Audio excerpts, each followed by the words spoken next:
부산지인 믿음의 가족 여러분, 여호와를 경외하는 지혜와 명철이 오늘도 우리의 삶 속에 충만하게 넘치기를 소망합니다.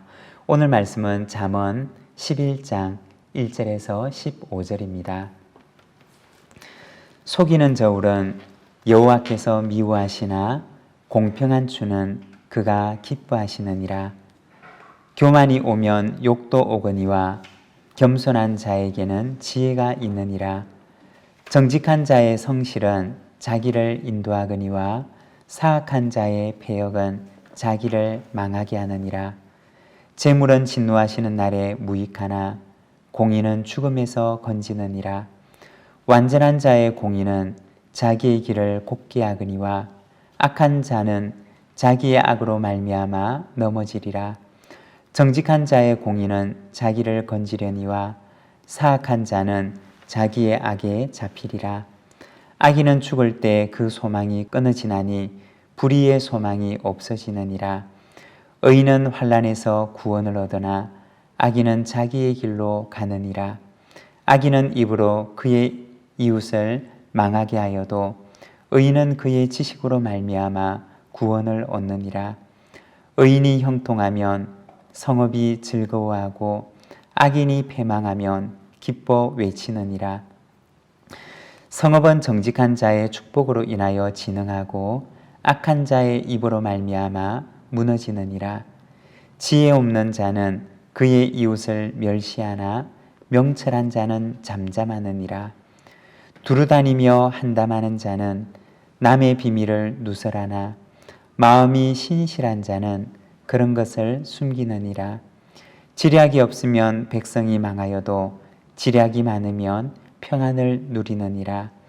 타인을 위하여 보증이 되는 자는 손해를 당하여도 보증이 되기를 싫어하는 자는 평안하니라. 아멘. 오늘 우리가 읽은 이 말씀에서는 공평과 의인과 공동체에 대해서 말씀을 하십니다. 1절의 말씀입니다. 속이는 저울은 여호와께서 미워하시나 공평한 주는 그가 기뻐하시느니라. 저울이라고 하는 것은 무게를 재는 도구를 말합니다. 그리고 추라고 하는 것은 무게를 측량하는 기준이 되는 도구를 말하는 것입니다. 예전에는 거래를 할 때 이처럼 저울을 사용해서 그리고 추를 사용해서 무게를 재고 그에 상응하는 물건을 교환함으로써 거래가 이루어졌습니다.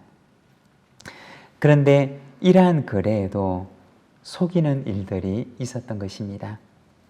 야고보서 1장 15절의 말씀을 보게 되면 욕심이 잉태한 즉 죄를 낳고 죄가 장성한 즉 사망을 낳느니라 고 말씀을 합니다.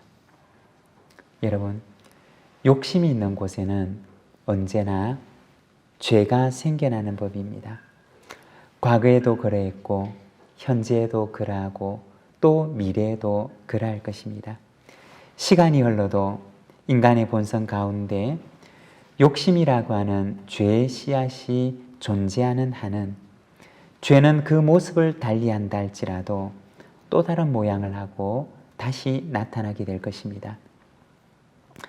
그런데 오늘 말씀해 보게 되면 속이는 저울은 여호와께서 미워하신다라고 말씀을 합니다.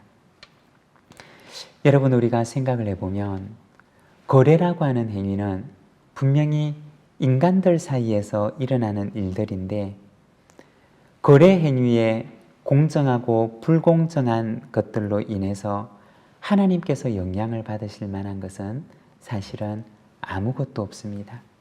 그렇지만 오늘 말씀에 보면 여호와께서는 속이는 저울을 미워하신다고 말씀을 하십니다.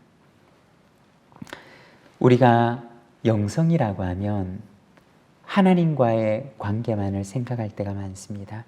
그렇지만 사실 이 하나님과의 관계라고 하는 것은 단지 하나님과의 관계만을 말하는 것이 아니라 그 속에는 이웃과의 관계를 포함하고 있습니다. 하나님과의 수직적인 관계만을 의미하는 것이 아니라 하나님께서 지으신 사람들 간의 수평적인 관계도 이 영성이라고 하는 말 속에, 그리고 하나님과의 관계라는 그 말 속에 포함되어 있는 것입니다. 하나님과 바른 관계를 맺고 살아가는 사람은 반드시 그의 삶 속에 열매가 나타나는데, 이웃과 바른 관계를 맺으며 살아가는 열매가 나타나게 됩니다. 사람들 사이의 거래가 하나님과의 관계에 무슨 상관이 있느냐고 이야기할 수 있겠지만, 하나님께서는 그것이 신앙이고 그것이 영성이며 그것이 하나님과의 관계라고 말씀하시는 것입니다. 우리가 성경을 보게 되면 성경은 언제나 이 두 가지를 우리에게 부탁하고 있습니다. 먼저는 하나님과의 관계이고 둘째는 이웃과의 관계입니다. 특별히 오늘 잠언의 말씀은 이웃과의 관계 속에서 나타나는 하나님의 백성의 영성에 대해서 말씀하는 것입니다. 여러분, 하나님과 바른 관계는 반드시 이웃과의 관계를 통해서 나타나게 됩니다. 이것이 바로 하나님의 백성의 온전한 영성입니다. 우리의 삶 속에 이와 같은 온전한 영성이 충만하기를 소망합니다. 4절의 말씀입니다. 재물은 진노하시는 날에 무익하나 공의는 죽음에서 건지느니라. 속이는 저울을 사용하고 공평하지 못한 추를 사용해서 수단과 방법을 가리지 않고 재물을 모으지만, 그러나 그 재물이 의미를 잃어버리고 아무 소용이 없을 때가 찾아온다고 말씀하는 것입니다. 여기서 진노의 날이라고 하는 것은 여호와의 날, 심판의 날을 의미하는 것입니다. 하나님께서 세상을 심판하시는 날에 그렇게 아둥바둥 재물을 모으고 그것이 전부인 양 수단과 방법을 가리지 않고 그것을 위해서 살아오지만, 그 모든 것들이 의미를 잃어버리게 되는 날이 오게 될 것이라는 것입니다. 그 후에는 무엇이 남느냐? 7절에 보면 악인은 죽을 때 그 소망이 끊어지나니 불의의 소망이 없어지느니라. 그 소망이 끊어지게 되리라고 하십니다. 8절에서는 의인은 환난에서 구원을 얻으나 악인은 자기의 길로 가느니라. 의인은 구원을 받지만 악인은 자기가 가야 할 길로 가게 될 것이라고 말씀합니다. 자기의 길이 어디를 말하는 것입니까? 바로 멸망의 길입니다. 그렇지만 의인은 환난에서 구원을 받을 것이라고 말씀합니다. 여러분, 눈앞의 이익을 위해서, 자기만을 위해서 살아가는 것이 아니라 하나님을 바라보고 이웃을 바라보며 살아가시기를 바랍니다.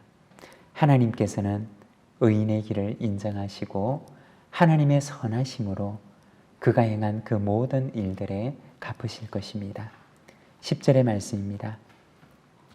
의인이 형통하면 성읍이 즐거워하고 악인이 패망하면 기뻐 외치느니라. 여기 10절의 말씀을 보게 되면 의인이 형통하라는 것으로 인해서 온 성이 기뻐할 것을 말씀합니다. 여러분, 의인은 어떤 사람입니까? 그는 하나님과 바른 관계 속에 있는 사람이고, 하나님과 바른 관계 속에 있기 때문에 그는 이웃과도 온전하고 바른 관계 속에 거합니다. 그가 살아가는 그의 삶은 공동체의 유익이 되고 공동체에는 위로와 힘이 됩니다. 그는 공동체에 선한 영향력을 미치며 살아갑니다. 그래서 성읍에 이와 같은 의인이 가득하다고 하는 것은 그 성읍의 큰 축복인 것입니다. 이러한 사람들로 성읍이 가득하게 되면 그 성읍은 이들로 인해서 평강과 기쁨이 가득하게 되는 것입니다. 즉, 의인의 형통함은 성읍의 큰 즐거움이 되는 것입니다. 그렇지만 악인은 어떠하냐? 오늘 말씀에 보면 악인이 패망하면 성읍이 기뻐 외친다고 이야기를 합니다. 악인은 하나님과 바른 관계를 맺지 못하고 그리고 이웃과도 바른 관계를 맺지를 못합니다. 그는 언제나 그의 마음속에 자기밖에 없습니다. 자신의 유익, 자신의 이익, 다른 사람의 유익에는 아무런 관심이 없습니다. 자신의 욕심만 채우면 되고 자신의 유익만 충족이 되면 됩니다. 만일에 성읍이 이러한 사람들로만 가득하게 된다면 어떻게 될까요? 그 성읍은 평강이 없고 다툼이 있으며 즐거움이 없고 분쟁만이 가득할 것입니다. 이러한 사람들로 가득한 성읍은 언제나 고통으로 가득 찰 것입니다. 오히려 그 성은 악인의 패망만을 기다릴 뿐입니다. 그가 패망하는 모습을 보고서야 온 성읍의 사람들이 기뻐 외치는 것입니다. 여러분, 의인의 삶은 공동체의 기쁨이 되고 유익이 되지만 악인의 삶은 공동체의 근심이 되고 좋지 못한 영향력만 남길 뿐입니다. 오늘 우리의 삶은 어떠합니까? 잠언의 말씀은 오늘 우리에게 묻습니다. 의인과 악인, 공의로운 길과 그렇지 않은 길 사이에서 당신은 어느 길로 가시겠습니까? 오늘도 우리가 걸어가는 한 걸음 한 걸음이 주님 앞에서 바르고 주님 앞에서 온전한 걸음이 되기를 소망합니다. 이 하루도 주님께 의탁하며 주님과 함께 동행하는 우리 모든 믿음의 가족들의 삶이 되시기를 간절히 소망합니다. 기도하겠습니다. 사랑의 하나님 아버지, 은혜를 감사합니다. 의인의 형통함은 온 성읍의 즐거움이 되시만 악인의 형통함은 온 성읍의 근심이 됨을 우리가 바라봅니다. 사랑하는 하나님 아버지, 오늘 우리가 이 땅 가운데 살아가되 하나님과 바른 관계를 맺으며 이웃과 바른 관계 속에 거하며 우리가 살아가는 우리가 몸담고 있는 공동체에 기쁨과 즐거움과 유익이 되는 저희들의 삶이 되도록 주님 인도하여 주시기를 원합니다. 우리의 마음 속에 나만을 생각하는 마음이 있는 것이 아니라 하나님을 먼저 바라볼 수 있는 마음을 주시고 이웃을 바라볼 수 있는 마음을 주셔서 우리의 마음 속에 하나님이 있고 우리의 이웃이 있는 저희들의 심령이 되기를 소망합니다. 주님, 오늘도 우리의 이기적인 마음을 용서하시고 주님의 거룩한 성령을 하나님의 마음을 우리 속에 허락하여 주셔서 오늘도 하나님의 사랑으로 참으로 하나님의 마음으로 충만케 하시는 주님의 은혜를 허락하여 주시옵소서. 이 하루를 주께 의탁하오니 오늘도 이 땅 가운데 작은 예수가 되어 살아가는 저희들의 삶이 되게 하옵소서. 예수님의 이름으로 기도드립니다. 아멘.